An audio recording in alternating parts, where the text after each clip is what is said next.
तीसरा पॉइंट जो मेरा मुख्य पॉइंट पे आता हूँ मैं, तीसरा पॉइंट ये है कि मांस और मदिरा। मुझे लगता है कि हिंदू त्योहारों में अगर सबसे ज़्यादा किसी त्यौहार का मजाक अगर बनाया जा रहा है इस समय, तो होली का ही मनाया जा रहा है, जो अधर्म पे धर्म के विजय का प्रतीक है, जहाँ पे रामचरितमानस का पाठ होना चाहिए, हनुमान चालीसा होना चाहिए, सुंदरकांड होना चाहिए, रामायण गीता का पाठ होना चाहिए, नाम जप का कार्यक्रम होना चाहिए। लेकिन हो क्या रहा है? शराब पार्टी, मीट का पार्टी, हम उन जानवरों, बेकसूर जानवरों को मार के खा रहे हैं कि होली है, एंजॉय करेंगे, मांस खाएंगे और मदिरा पिएंगे। हम एक असुर के पराजय का त्यौहार मना रहे हैं, और असुर के पराजय का त्यौहार ऐसे मना रहे हैं कि आसुरी प्रवृत्तियों को अपने अंदर चरितार्थ करके मना रहे हैं, उसको ग्रहण करके मना रहे हैं। ये तो असुरों का कार्य था। जो मदिरा मिला था समुद्र मंथन के अंदर, वो राक्षसों को मिला था, ये देवताओं को नहीं मिला था। वो राक्षस मदिरा का पान करते थे। अन्यथा मत लीजिए, मैं क्षमा प्रार्थी हूँ अगर मेरे बात से किसी को कष्ट हो, लेकिन मैं ये सच कह रहा हूँ, विश्वास मानिए। आपकी एंजॉयमेंट से कोई दिक्कत नहीं है, लेकिन अगर आपकी एंजॉय से किसी को अथाह कष्ट मिल रहा है, किसी को आप एक छोटी सी अगर कभी कांटा धंस जाए आपके पैर में, या सुई धंस जाए हाथ में, या सुई लगाने आप जाते हो तो कितना डरते हो।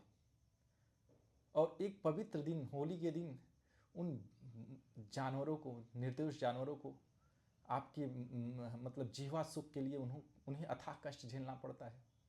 और बड़ी बड़ी अच्छा, मेरे मित्र लोग और बहुत सारे लोग बड़ी सफाई से कहते हैं, करे अगर हम इन जानवरों को नहीं खाएंगे तो ये हमको खा जाएंगे, इनकी इतनी संख्या बढ़ जाएगी। भाई साहब, आप होते कौन हो? किसी भी जीव का आप निर्माण कर सकते हो, उसका पालन पोषण कर सकते हो। जो परमपिता परमेश्वर की ये जिम्मेदारी दे दो, उस सृष्टि का जिसने रचना किया है कि किसको रहना है किसको नहीं रहना, वो देख लेगा, वो सक्षम है। आपको ये अधिकार नहीं है। और दूसरा जो एक्सक्यूज़ देते हैं मदिरा का, अरे भारत की इकोनॉमी चल रही भाई, अरे भारत की इकोनॉमी चल रही मेरे भाई। शाम को आप बराबर सब्जी लेकर नहीं जाते अपने घर।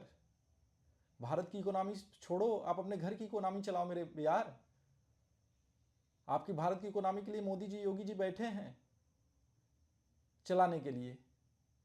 हर जगह लिखा रहता है, गुटखा के पैकेट पे लिखा रहता है कैंसर का, इतना बड़ा बड़ा पिक्चर बना रहता है। लेकिन मेरे यहाँ जनरल स्टोर है, मैंने पिताजी को बोला कि इसको गुटखा उटका पापा बंद कर दो। इतना गुटखा लोग खरीदते हैं, जबकि उस पर छापा गया है कि इससे कैंसर होता है। मदिरा पे लिखा रहता है उसके पैकेट, मदिरा स्वास्थ्य के लिए हानिकारक है, उसके बावजूद लोग ग्रहण कर रहे हैं। और इतनी महंगी महंगी शराब, इतने महंगे महंगे सिगरेट पी रहे। मतलब आप ये सोचते हो कि हम शराब पिएंगे और हमारे बच्चे एकदम संस्कारी पैदा होंगे या संस्कार ग्रहण करेंगे? नहीं भाई।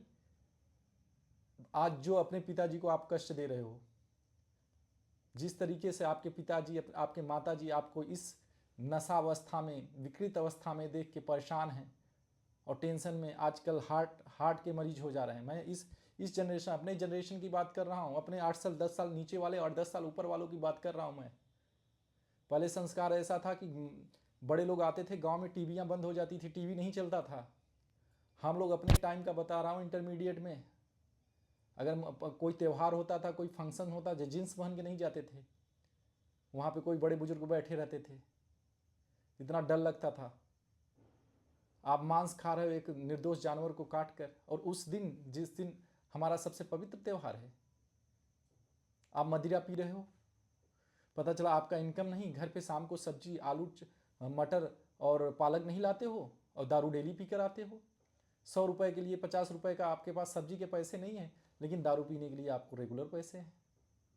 मैं आप सभी से हाथ जोड़कर विनती करता हूँ, रामचरितमानस के नज़दीक जाइए। ऐसा नहीं है कि मैं बहुत अच्छा व्यक्ति हूँ या मेरे अंदर दुर्गुण नहीं हैं, लेकिन मैं लड़ रहा हूँ।